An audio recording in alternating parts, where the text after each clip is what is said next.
नमस्कार साथियों। इस वीडियो में हम जानेंगे जो 2018 के अंदर रीट हुई थी उसके अंदर वैकेंसी किस प्रकार की थी, वही हम इसके अंदर देखने की कोशिश करेंगे। इसमें आपकी ये वैकेंसी इंग्लिश के है, ये उसमें क्या है कि सभी के पर्टिकुलर अलग अलग सब्जेक्ट के अलग अलग तरह से इसको जारी किया गया था। ये इंग्लिश विषय से संबंधित है, अंग्रेजी विषय के। इसमें आप देख सकते हो पद विशेष अंग्रेजी शिक्षा के लिए 168 पद थे। और अब इसमें आवेदन करने का क्या तरीका था, मेरिट के लिए इन्होंने दे रखा कि न्यूनतम 60% वाला विद्यार्थी इसमें अप्लाई कर सकता है, होना अनिवार्य है। परंतु राज्य जो SC ST और EWS वाला अभी छूट मिली हुई है तो उस 6 के अंतर्गत है तो वो अप्लाई कर सकता है। अब हम आगे बढ़े, इसके अंदर ही हम इसके जो कुछ नियम है वो ज़रूर आपको ध्यान में रखने हैं। हाँ, ये सारी चीज़ें आपको है।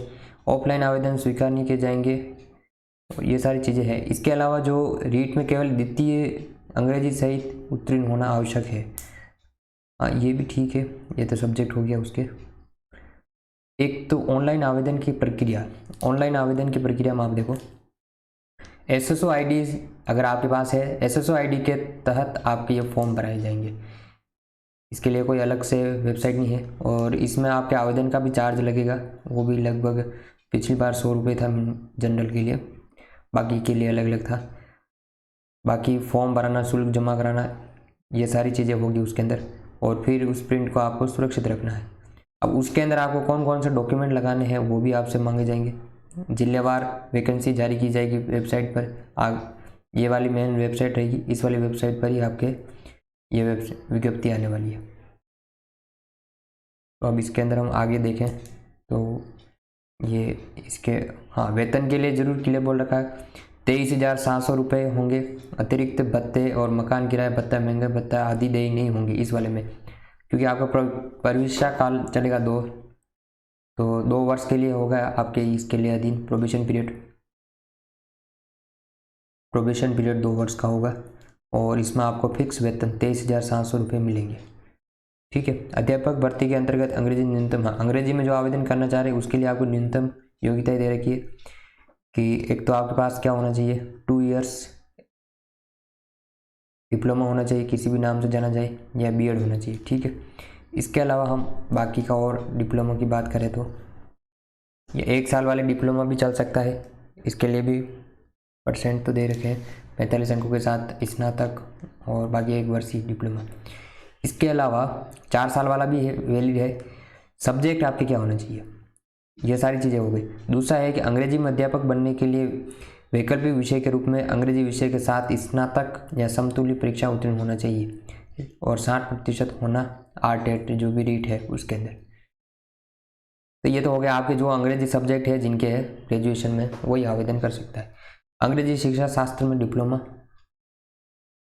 शिक्षा शास्त्र अध्यापक शिक्षा शास्त्र, इसके अलावा अगर BEd के अलावा भी आपको शिक्षा शास्त्री है, अलग अलग तरह की BEd होती है तो वो भी आप कर सकते हो, इनके जैसी है।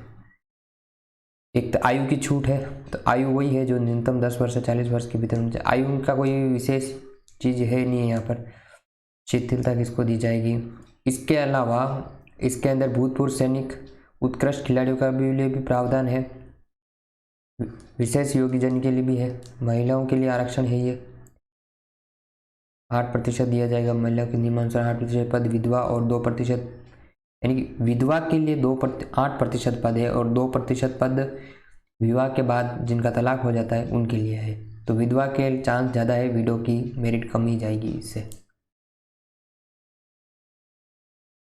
ये आपके पास दे रखे हैं अति पिछड़ा वर्ग, इन क्रीमिलियर OBC जनरल इनके लिए 100 रुपये, बाकी 70 रुपये, और SC ST के लिए 60 रुपये। तो ये तो आवेदन शुल्क लगेंगे आपके। भर्ती प्रक्रिया में वही है, आपके नंबर तो ये है 70%, ये पिछली बार का था, इस बार 90 है। 90% आपका इसकी जगह 90 हो जाएगा और स्नातक का 30% लिया जाएगा, 100% के आधार पर मेरिट जारी की जाएगी। तो इसके बारे में हम पहले ही बात कर चुके हैं। तो ये तो बिंदु हो गया आपके। इसके अलावा आपको डॉक्यूमेंट में कौन कौन सी जरूरत पड़ेगी वो भी अपन देख लेते हैं। एक तो आपको आवेदक के द्वारा ये घोषणा करनी पड़ेगी, उसके साथ फिर ऑनलाइन ही इसके अंदर सिग्नेचर हो जाएंगे ऑटोमेटिक, वो तो फॉर्म होगा। शपथ पत्र भी लगाना पड़ेगा और सत्यापन के साथ आवेदक को ये प्रमाण पत्र की आवश्यकता पड़ने वाली है। आप थोड़ा जूम करके भी देख सकते हैं इसको। मूल आवेदन पत्र, घोषणा पत्र जो ऊपर है, शपथ पत्र भी हो गया, सेकेंडरी की प्रमाणित प्रति, सीनियर सेकेंडरी की प्रमाणित प्रति, स्नातक की प्रमाणित प्रति, बीएड बीएसटीसी की मूल निवास प्रमाणित, जाति प्रमाण पत्र, शारीरिक विकलांग है तो विकलांग का, विधवा की स्थिति में स्वयं का शपथ पत्र और पति के मृत्यु का प्रमाण पत्र की प्रमाणित प्रति या वह पुनर्विवाह नहीं किया गया शपथ पत्र। यानी कि बहुत सारी वीडियो की दिक्कत ये आ रही कि अपन उनके पास पति का तो है मृत्यु प्रमाण पत्र, लेकिन वो देख रहे वो वीडियो के अलग से बनता नहीं बनता, तो उनके द्वारा एक शपथ पत्र भरना पड़ेगा और उसके ऊपर साइन करके उनका काम हो जाएगा। तलाकशुदा स्थिति में पुनर्विवाह नहीं किया इसका भी शपथ पत्र, और किसी के टेट रीट यदि है तो अब इस बार तो ये नहीं आ सकती क्योंकि हाँ 2017 वाली इस बार शामिल करे या नहीं करे, क्योंकि उनके भी 3 साल हो गए थे वैकेंसी से पहले, तो इस बार तो ये प्योर यही रहने वाली है। तो ये सारे प्रमाण पत्र आपको ज़रूरत पड़ेगी। इसके अलावा ये पदों का वर्गीकरण दे रखा है, कहाँ पर किस जिले में कितना, तो ये तो अब नई वैकेंसी आने पर ही निर्भर करेगा कि उसमें कितने पद आ रहे हैं। ठीक है, तो आई होप आपको वीडियो अच्छा लगा होगा। वीडियो को लाइक करें, चैनल को जरूर सब्सक्राइब करें।